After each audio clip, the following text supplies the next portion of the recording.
Hi everyone, Aiden here with etrailer.com, and today we're going to be taking a look at the Saris MHS 2 bike rack here on our 2021 Toyota 4Runner.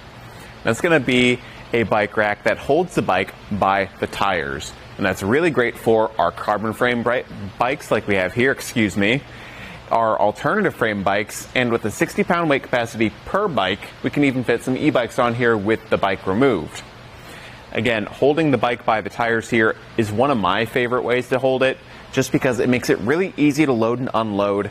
I've got nothing in my way right here at the center when I'm putting the bike up there, and I especially like this tray design because it gives us more maneuverability and just flexibility with different wheelbases and everything. We don't have cradles that we have to adjust. It just works really well.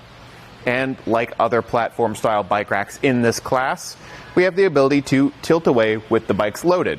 All we got to do is come to the handle right here, give it a squeeze, and lower it down. Super easy to do.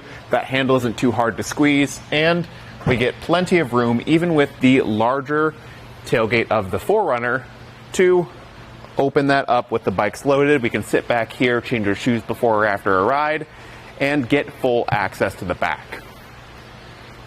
That is a relief because there are a lot of bike racks that we've tested on this 4Runner that don't quite clear with the 4Runner's tailgate being so large. Now we can just tilt it up and it'll lock in place. You hear that nice audible click to let you know that it's safe. Now, on the center of the trays here, we've got something I really like, which is the integrated cable lock system.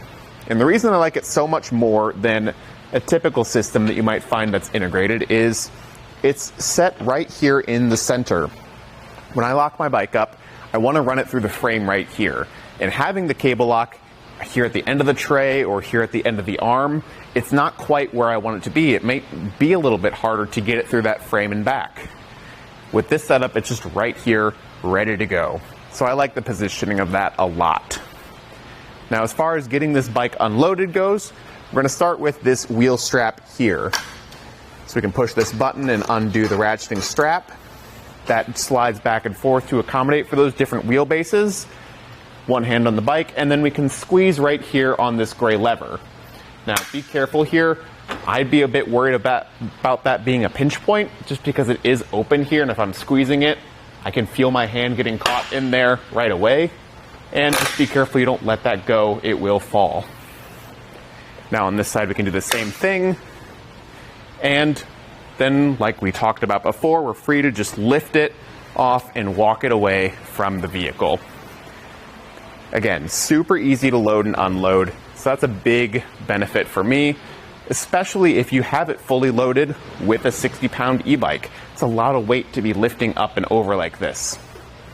Now I like to replace the straps here, and we can set those arms down. I sometimes like to just hold that trigger here, just so it's a little bit quieter going down.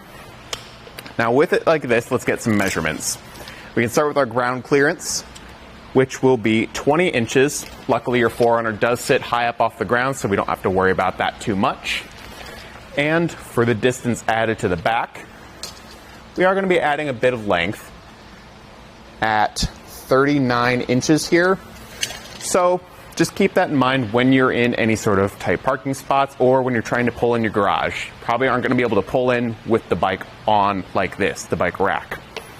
Now, one thing we can do to help with that is squeeze that handle and fold it upright. That's going to take up a lot of that length, make it way more manageable, and give us a new distance of 17 inches adding to the back of the vehicle. I'd still maybe be cautious in your garage. It's still a long car. This is still a bit added to the back, so just keep that in mind.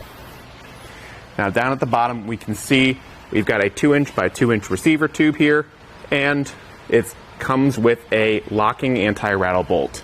That lock is key to like to those ones up top, so it's all under the same system, and you can see it holds the bike rack really steady.